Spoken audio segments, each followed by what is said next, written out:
ไปนำแล้ววันเมียนี่เธอบ่ได้ไปนะบ่ได้ไปสับโดยใช่ว่าสิไปนำเฮืองๆเลยบ่ทันไปนี่เหลือเธอมันว่ามันไปไทยไปไทยแหละโดยมันไปพัทยามันว่าไปพัทยาโดยโอ้ให้อันตรายเด้อไปทางนั้นเด้อมันอันตรายดอกไปพัทยาพี่น้องโดยโอ้เนี่ยเบาพวกไปไทยเด้อพี่น้องสบายดีพี่น้องมื้อนี้ก็ได้มาหาบ่าวพวงคือเก่าเนาะเพิ่นสิอยู่เฮือนบ่เนาะฝนก็ตกลิ้นเลยเนาะพี่น้อง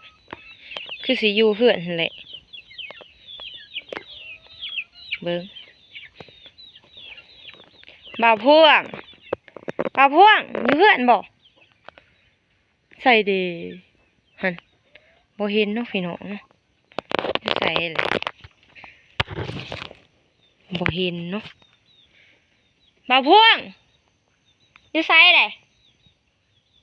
เพิ่นไปไสเนาะพี่น้องบ่เห็นเนาะไปไสเด้อยู่ไสแหละบ่าวพวงโอ้พุ่นพี่น้องพุ่นเนาะไปขึ้นเฮ็ดอีสางหั่นจักหน่อยก็ตกกกใหม่เฮาเนาะพุ่นขึ้นกกใหม่พุ่นเนาะ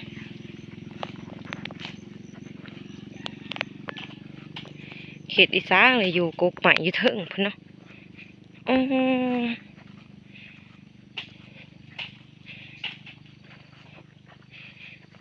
เฮ็ดหยังล่ะเทิงกกใหม่ฮะ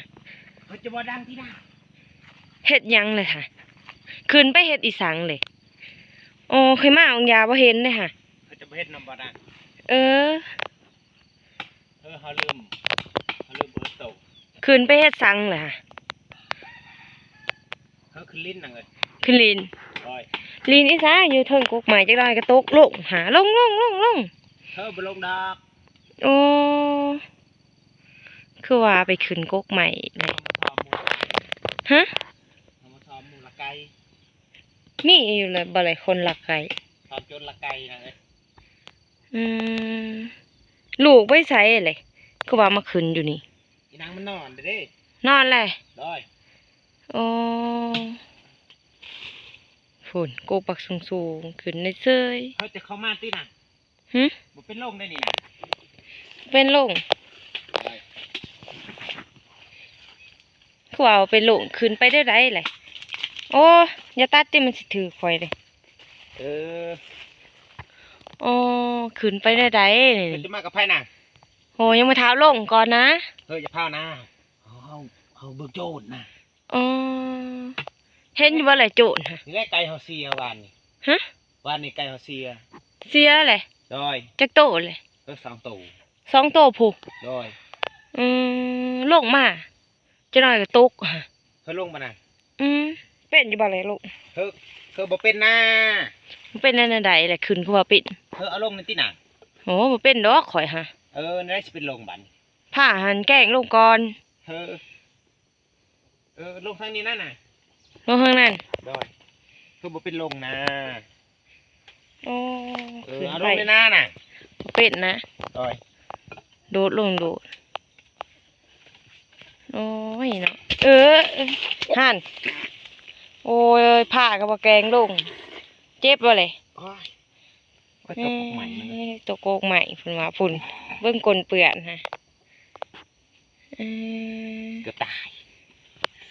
โอ้เจ็บเว้ยฮันแรกอยากขึ้นเขามาซ้อมจนหลักเห็นไปเลยเขาบ่เห็นมันนะซ้อมโดดเลยป่ะขึ้นโดดแล้วป่ะนี่แต่เสาผู้โดยเฮ้ยปาดังดิสมีว่าจุวันนี้ไก่เสียจริงเสียอยู่นี่โดย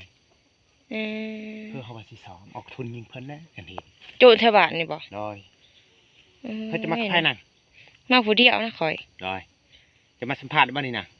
มาสัมภาษณ์เจ้าทันได้เจ้าเป็นมิตรไปใส่ข่อยว่านี่เขาขึ้นกกไม้เขาบ่ปากข่อยมายังบ่ปากสิใส่ก็บ่เนาะพยานโจรมาดีนี่ข่อยมาโจรนี้แหละค่ะว่าเจ้ามิดบ่ตอบข่อยว่าเสียดายตีไก่เสียบ่มีคนบ่นี่บ่แม่นไก่บ่นอนอยู่นี่ปะนะ สัมผัสอยู่เหือนไปโอ้ยขึ้นกกหมอกกใหม่ขึ้นสองโจนเช่นอยู่บ่ใส่เสื้อผัดเสื้อสีแดงพุ่น เกือบตายเกือบตายโลด แห่งเขาสิเห็นแหล้ว เข้าไปทางนี้แล้วนัง ไปทางใดเลยทางนี้บ่ดีบ่ ไปทางนี้แหละ โอ้ยเนาะ เธอไก่เขาเสียเสียดายดี ก็เลยไปสอบ ดอย สอบก็บ่เห็นซ้ำเนาะ บ่เห็นซ้ำหนัง คันเห็นเฮ็ดแนวใดเด้ เธอยันมุลักกลางคืนนานเอานังเนาะ คันเห็นเฮ็ดแนวใดเด้ เธอสิเอาทุนแล้วยิงเพิ่น ใส่กระทุนบ่เห็นจะถือซะ ก็นี่แหละทุนครับเธอนั่งอยู่นี่เนาะนังเนาะ นั่งอยู่นี่ซะบ่ ดอยนั่งนี่เนาะ หาโจทย์ก็บ่เห็นโจทย์ซ้ำเนาะ ดอย โอ้ยเนาะข่อยมาสัมภาษณ์เพิ่นว่าอื่นมิดๆบ่เห็นบ่ เพื่อ พวก ตกกกใหม่เจ็บแอว เจ็บแอว ดอย ใส่สิมีแอวอันนั้นจัดเลย เจ็บแอวซะแอวบ่ดีแหล้ว เฮ้ยยังดีได้นางดีคือเก่า ยังดีคือเก่าดียังได้ตกบางยาว่าแค่แง่อีกหนึง เธอตกมันเจ็บจังเลยมันเศร้านะ สิเศร้าเด้ ดอยเศร้าเลย ไหวเนาะว่าเรื่องจัดโอ้ย ดอย ว่าเรื่องจัดนี่ไหวขนาดเนาะ โอ้ยหายันโจนี่ อืม เพราะว่าเสียเอิญโต สิเอื่นก็บ่เอื่นยันจูได้ยิน ดอยเพิ่มมาละไก่สองพันโตเสีย ก็เลยอยากอันนั้นสอบเพิ่น ดอย สอบโจร ดอยให้ได้เอาขึ้นกกใหม่ อื สอบ ม พวกกันให้ทุนเขาแล้วผาดใส่หัวเพิ่น ปูนอืม มันสิได้ที่นางเนาะ อืมโอ้เพิ่นไปเอาลูกเพิ่นเนาะลูกเพิ่นตื่นแล้วเนาะพี่น้อง ดอย โอ้ยลูกตื่นแล้วเนาะ ดอย อืม พอดีเจ้ามาคราวหนึงมันก็ตื่น เนาะ ดอย เอ้ย เบิ่งกล้องนี่ จะเอ๋ เบิ่งกล้องนี่ ปฏิดบ่เลยตะกอก พูน ฮะ เบิ่งกล้อง งามกระดอ สบายดีเบิ่งสบายดีเบิ่ง คือพอเลยเนาะ ดอยสบายดีปลาลูกเบิ่งเป็นปะ สบายดี สบายดี พี่น้อง อะกู สวัสดีโมโฟเมเมเนาะ เบิ่งเพาะสิจับหายตุนี่มาสบายดีกล้องเบิ่งเธอฝนบ่ม่วน เป็นหยังเศร้าละไข่ เลยยัง งานสัมผัสนะ ชอบบ่ทันคักเนาะ โห กานังนี่เนาะเอ้ย หันได้ลูกเจ้าติดข่อยเลยฮะ ดอยทำไมอยู่เพาะมานะอยู่เพาะมา น่าพี่น้องเอาแล้วติดตะกองเลย โอ้สิเอาตะกองเลยเป็นเมนี่เนาะ เธอบ่แม่นแม่เจ้าลูกมาอยู่เพาะมาบ่แม่นแม่ได้นี่ไผนี่ไผนี่จะว่าฮะ เนี่ย เธอติดตะกองพี่น้องเอ้ย ติดข่อยเลย ดอย บอกแล้วเอาข่อยเป็นเมของลูกเจ้านี่เนาะ เอ้ยมาอยู่เพาะมาอยู่เพาะมา ลูกเพิ่นสอนเนาะพี่น้องลูกเพิ่นอยากกินข้าว ดอย ตอนนี้เพิ่นก็มาปอดลูกเพิ่นก่อนเนาะ เธอปล่อยนางกินข้าว เขากินดุๆเด้อนางเด้อ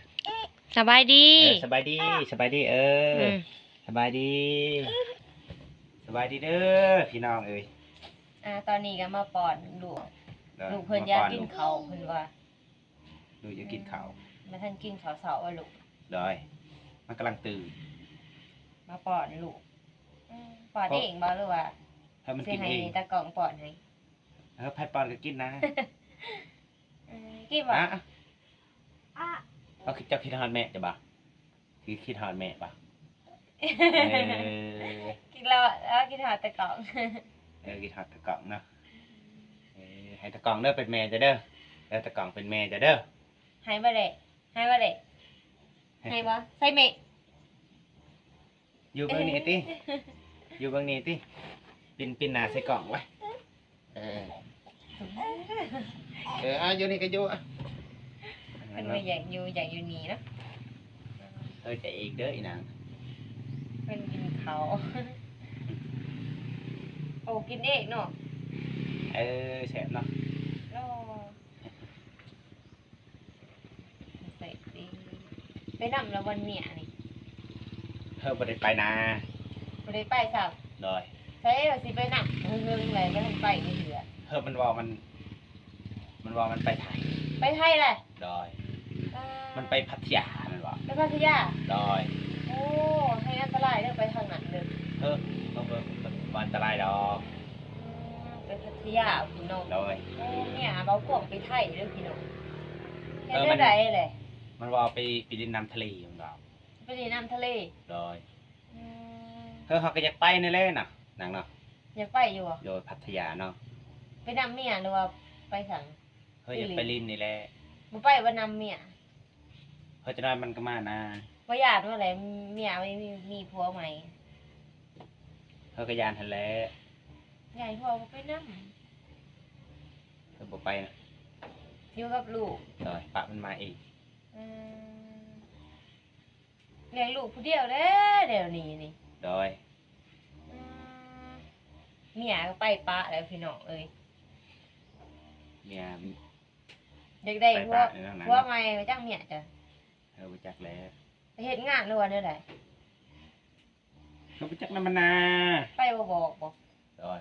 ไปบ่บอกเขาครับ โอ้เมื่อหาแม่แล้วไปเลย โดย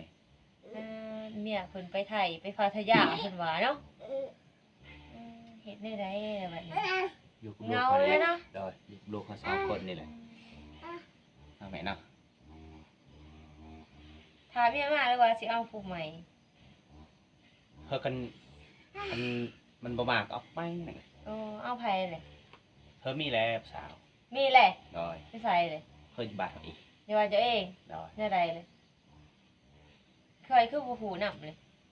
จำไปจากดอกจะน้อยเขาจะเปิดโตสาวใหม่ ประตูสาวใหม่ โดย อ๋อ นั่นแม่เนาะ ถ้ามาให้เห็นแน่เด้อ โดย ไผเด้ผู้สาวบอกพวกนี่เนาะวาดลูกโอ้กินเองลูกเพิ่นแซ่บบ่เลยแซ่บบ่แซ่บบ่เลยแซ่บออกหนึ่ง ดื้อเนาะ กินลูกเพิ่นยังกินเขาวเนาะไปถ่ายอยู่หันบางยาลูกเพิ่นสอกินลูกเพิ่นจะกินเขาวแซ่บบ่หนึ่งสองสามสี่ห้า เป็นแล้วบ่หนักเป็นแล้วบ่ปาน เธอมันก็ได้2-3ครั้ง อืมวันอื่นเจ้าเลยได้ใด เอาเพาะมันเนาะ อืม มันจักเด้อะลูกข่อยนี่มันเก่งคือหยัง ตบมือบ่ ปีป่ายเนาะแม่เนาะ ปีเท่าใดเลย ปี4 เดือน พอเหลืองเดียวเนาะ โดย ปี4 เดือนเลยลูกเพิ่นโอ้มีก็ไปปะเพิ่นเลย จะมาหาแม่ใหม่นะให้มัน หาใหม่ โดย ๆ เอาไหมเนาะ จะเอาแม่ใหม่บ่เอาแม่ใหม่เนาะ เอาแม่พลังวะ จิตตากล้องเจ้านี่ สงสัยอยากได้ตะกอนเป็นแม่ไปจัก นี่โฟนมาอยู่เพาะมา เพิ่นติดตะกอนแล้วพี่น้องเพิ่นอยากอยู่นำนะ มาอยู่เพาะมา แม่นเพิ่นอยากนอนอีกบ่นี่ ฮะ จิตตากล้องเด้อลูกใคร ก็สิจบคลิปไว้สำนี้เนาะพี่น้องฝากทุกคนกดไลค์กดแชร์เพื่อเป็นกำลังใจให้เฮาเฮ็ดคลิปต่อไปเนาะบ๊ายบาย